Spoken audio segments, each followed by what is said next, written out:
Poster के नीचे लिखा है शीला बेईमान, केजरीवाल ईमानदार। तो ठीक है, ये तो अपने मुंह मियां मिट्ठू खुद ही बता रहे हैं हम ईमानदार और ये बेईमान।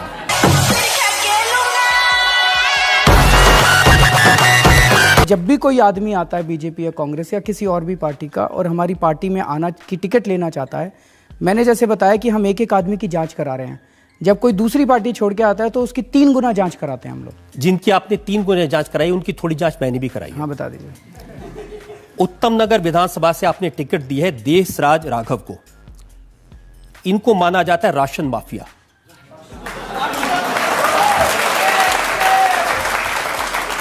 लोकायुक्त के पास इनकी शिकायत है जिसमें कहा गया कि राशन और मिट्टी के तेल की इनके और इनके परिवार के नाम में 20 दुकानें हैं। मिलावट का सामान बेचते हैं, पत्नी के नाम पे, बहन के नाम पे, परिवार के नाम पे, और ये सारी डिटेल्स आरटीआई से निकाली हैं। आप चाहें तो मैं आपको पूरी डिटेल दिखाऊं। मेरे को सारी पता है सर, मैं अभी बता देता हूं सर। अच्छा, आपको पता है, उसके बावजूद आपने इनको टिकट दे दी? मैं सारा केस बता देता हूं आपको। वाह, मैं सारा केस आपको बता देता हूं। इसके अलावा भी कोई और है? नहीं, बहुत है। अभी तो शुरुआत है। रवींद्र जी, क्या बात कर रहे हैं? ठीक है। देशराज राघव अचल शर्मा के खिलाफ पिछली बार इंडिपेंडेंट काउंसलर का चुनाव लड़े थे। अचल शर्मा बीजेपी का आदमी है उत्तम नगर से। अचल शर्मा बुरी तरह से हार गया। मैं अचल शर्मा की नहीं पूछ रहा, माफिया तो ये है जिनको आपने टिकट दिया है। बात तो बता दूं आपको पूरी। अब मेरे को पूरा करने देंगे, बीच में काटेंगे नहीं? नहीं, बिल्कुल काटूंगा। अगर आप, मैं पूछ रहा हूं कि क्या इनके खिलाफ लोकायुक्त के पास शिकायत है कि नहीं है? सर, मेरे को जवाब देना पड़ेगा। अगर आप मेरे को जवाब देने देंगे तब तो मैं जवाब आप जवाब दे ही नहीं रहे, आप तो दूसरे बात के बारे में बात कर रहे हैं। तो फिर ऐसे तो काम नहीं चल सकता। ऐसे ही काम चलेगा। If you think you are bad, I am your dad.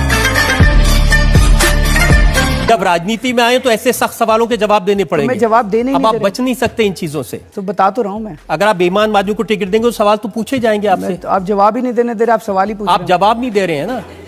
चलिए, अब बोलूं मैं? बोलिए।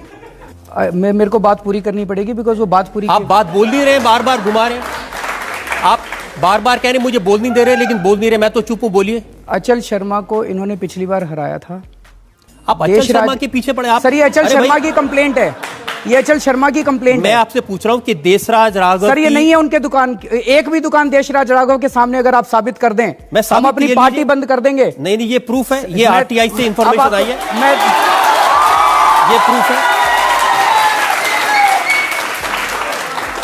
है। ये आरटीआई की इंफॉर्मेशन नहीं है, ये अचल शर्मा की कंप्लेंट की कॉपी है। ये कंप्लेंट की कॉपी, हाँ, लोकायुक्त से आई है। अब मैं आपको कंप्लेंट तो कोई भी कर सकता है। अगर आपको आरटीआई का शौक है, दिखाइए। ये लीजिए आरटीआई।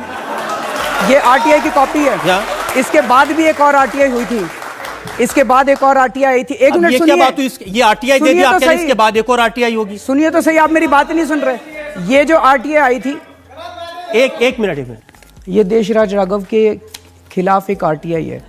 हाँ। लोकायुक्त की अगर आप पूरी कंप्लेंट पढ़ें, लोकायुक्त की कंप्लेंट में लिखा हुआ है कि उन्होंने अचल शर्मा ने एक आरटीआई डाली जिसके अंदर उनको एक इन्फॉर्मेशन मिली। उसके बाद उन्होंने दूसरी आरटीआई डाली जिसमें डिपार्टमेंट ने ये कबूल किया कि हमने जो पिछली आरटीआई का जवाब दिया था वो गलत था और देशराज राघव के नाम पे एक भी दुकान नहीं है। देखिए, आपके समर्थक के बारे में इल्जाम लगे तो आप एक आरटीआई, दूसरी आरटीआई, लोकायुक्त, ये सब करने लगते हैं। किसी दूसरे के बारे में इल्जाम लगे, सबूत हो ना हो, आप इल्जाम लगा देते हैं। सर, मैं जिस देशराज यादव की एक इंटरेस्टिंग बात बता देता हूं। ये तो छोड़ दीजिए, चलिए। आप कह रहे हैं पहली आरटीआई, दूसरी आरटीआई। इनके पिताजी की डेथ हुए 4.5 साल हो गए। ये मेरे पास बैंक के रिकॉर्ड है। उनकी पेंशन अभी भी उनके नाम में आ रही है। सर,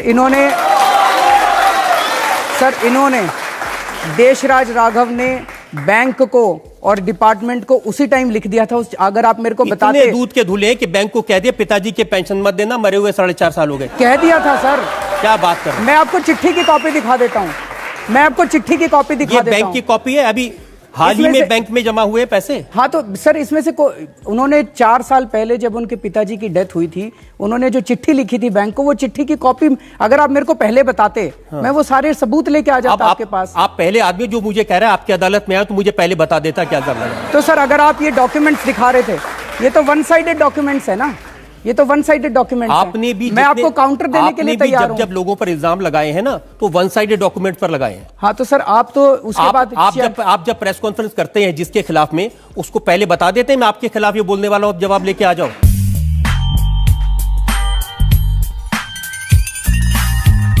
हमारे पास में 2G का उदाहरण है, कॉमनवेल्थ गेम्स का उदाहरण है। 2G में अभी ये तक कोई जेल गया?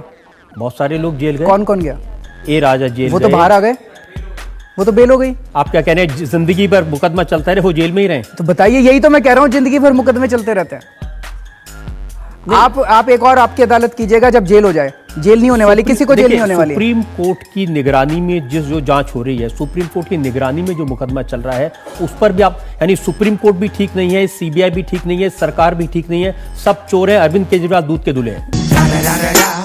It's the one and only Digo Double G. मजा आया।